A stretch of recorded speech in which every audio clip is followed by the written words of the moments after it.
Mga kaparokya, bago natin umpisa ng ikalawang bahagi ng online viewership ng dalawang bigating noontime show dito sa bansang It's Showtime at ang Eat Bulaga ngayong araw po ng Sabado, December 21 ay ibabahagi ko naman po sa inyo ang prizes or papremyong na ipamigay nila kahapon, araw po ng Friday. Pero bago yan mga kaparokya ay humiling ako na pakisubscribe ang aking YouTube channel. Pakiclick ang bell icon para una kayong manotify sa mga bagong video na ilalabas ko. At pakidamay nyo na din na i-follow ang aking Facebook page na Mega TV at ang aking TikTok account na Kaparokya TV. Maraming salamat! Sa mga kaparokya, ibabahagi ko po sa inyo ang prizes given ng dalawang noontime show yesterday episode. Pero bago yan mga kaparokya ay recap po muna tayo sa kanilang papremyong na ipamahagi mula Monday hanggang Thursday.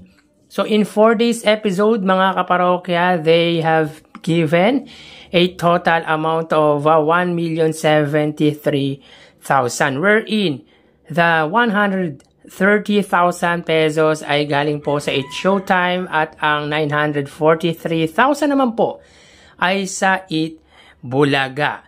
So, punta po tayo sa araw ng Biyernes, December 20. So, dito makita po natin mga kaparokya na ang It's Showtime po ay may 20,000 pesos. Pero, upon watching po sa kanilang live Facebook ay nakakuha po or nakapamigay po ang It's Showtime ng total of 35,000 pesos. 20,000 dito po ay galing sa And the Breadwinner is plus Home and Appliances Package, Noche Buena and Media Noche Package, Medical Club Diagnostic, Gift Packs from Julie's Bake Shop at 15,000 naman po sa Tawag ng Tanghalan with a total of 35,000 pesos. Sa Eat Bulaga naman po mga parokya, makikita po natin dito sa data na nakapamahagi po sila ng total of 230,000 pesos.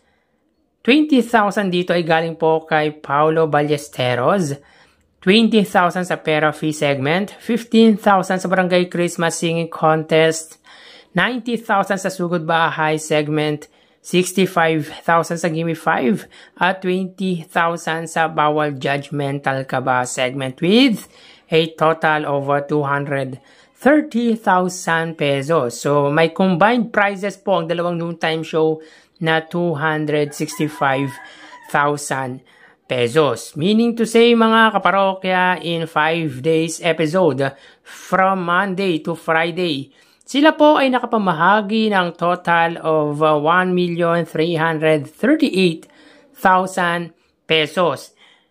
Para po sa It's Showtime, sila po ay nakapamahagi dyan ng 165,000 pesos. At sa Eat Bulaga naman po ay 1,173,000 pesos. So dito mga kaparokya, kitang-kita po natin pagdating sa pamimigay ng papremyo kung sino po talaga ang mas lamang or mas mataas mamahagi ng papremyo. So dito ay mahigit 1 million po ang iniangat ng noontime show ng iconic trio na Tito Vic and Joey. Ngunit magkaganon man, kahit pa sabihin natin na maliit ang naipamahagi ng It's Showtime, ay malaking tulong pa rin po ito sa mga taong tumanggap ng kanilang papremyo.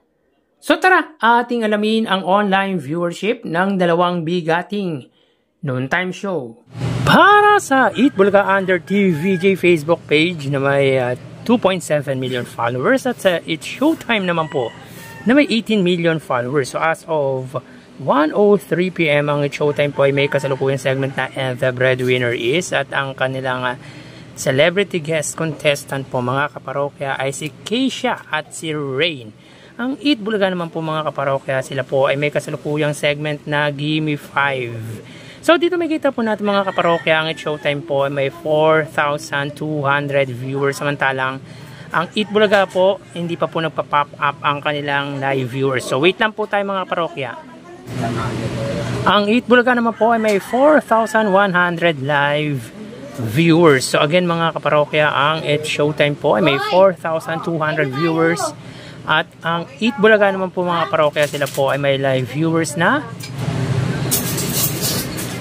4,000 viewers. So punta naman po tayo sa TV Network YouTube channel ng dalawang noontime show para po sa It's Showtime.